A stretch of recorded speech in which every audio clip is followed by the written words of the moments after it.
Merci.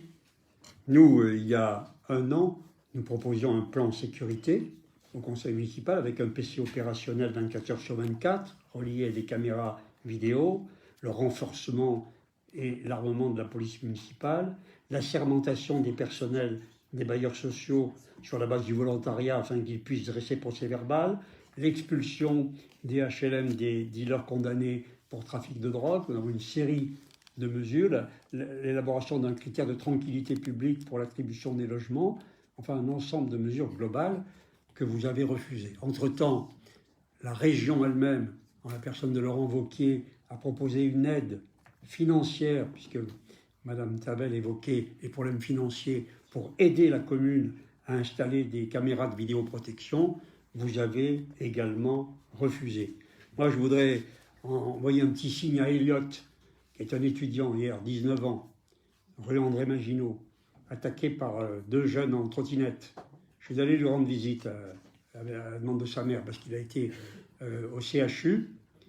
Il y a des caméras, rue André Maginot, parce qu'il y a la synagogue, mais il n'y a pas de PC opérationnel derrière, qui permettent tout de suite de stopper cette délinquance qui est terrible, affreuse.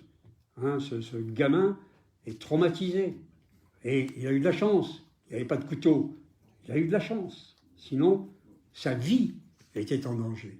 Comment vous pouvez accepter que cette situation perdure, se développe et s'aggrave? On n'a pas de statistiques, dit Mme Tavel. Mais c'est faux. Le ministre de l'Intérieur était venu à Grenoble en 2018, M. Cazeneuve. Il a donné les chiffres.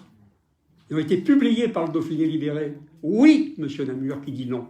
Il suffit de regarder le Dauphiné libéré de l'époque. Regardez-le, lisez-le. On peut tous se réunir avec cette... M. Cazeneuve a dit, il a publié les statistiques sur 1000 habitants. Vol à la tire et agression violente, Grenoble en tête. Devant Marseille, devant Toulon, devant Paris, en tête. Il n'y a aucune raison, mais aucune. Notre ville n'a aucune raison d'être en train de caler une part de délinquance, évidemment, mais aucune raison d'atteindre ce niveau-là. Aucune. C'est à cause de vous. Aujourd'hui, à Auch, c'est invivable. Rodéo scooter, les habitants, eux aussi, j'ai cité tout à l'heure l'Isson, mais eux aussi ne peuvent pas vivre dans des situations insupportables et menacés chez eux s'ils protestent. Vous avez reçu une lettre, on l'a reçue hier, des habitants des grands boulevards qui vous disent rodéo de voitures de grosses cylindrées, de motos, toute la nuit, qui passent dans les grands boulevards. Mettez des caméras pour qu'on puisse arrêter, stopper ce bruit infernal, insupportable, cette situation.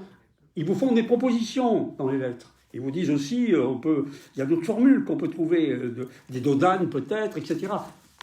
Mais vous refusez de vous intéresser, de vous occuper des questions de sécurité. Quand j'entends Mme Tavel dire que nous accompagnons les publics, les associations, etc., au moment où, au Lys Rouge, vous expulsez la Papotec qui fait un travail de prévention dans un quartier difficile, on retrouve exactement la différence qu'il y a entre votre discours et vos actes sur tous les sujets et sur tous les dossiers.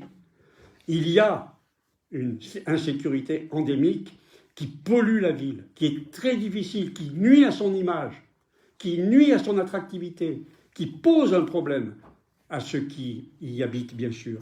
Et donc, ce vœu qui permet au moins de soumettre cette question et de dire « continuons à financer les caméras », oui, bien sûr, évidemment, mais ça nécessiterait une politique globale de la ville, une volonté de son maire, de se dire on va quand même réduire cette part de délinquance qui a atteint un niveau insupportable, qui fait qu'il y a des habitants qui quittent la ville, oui, des habitants modestes, c'est vrai, de la classe moyenne toujours, c'est sûr, qui peuvent le faire, qui peuvent y arriver à partir, à la quitter.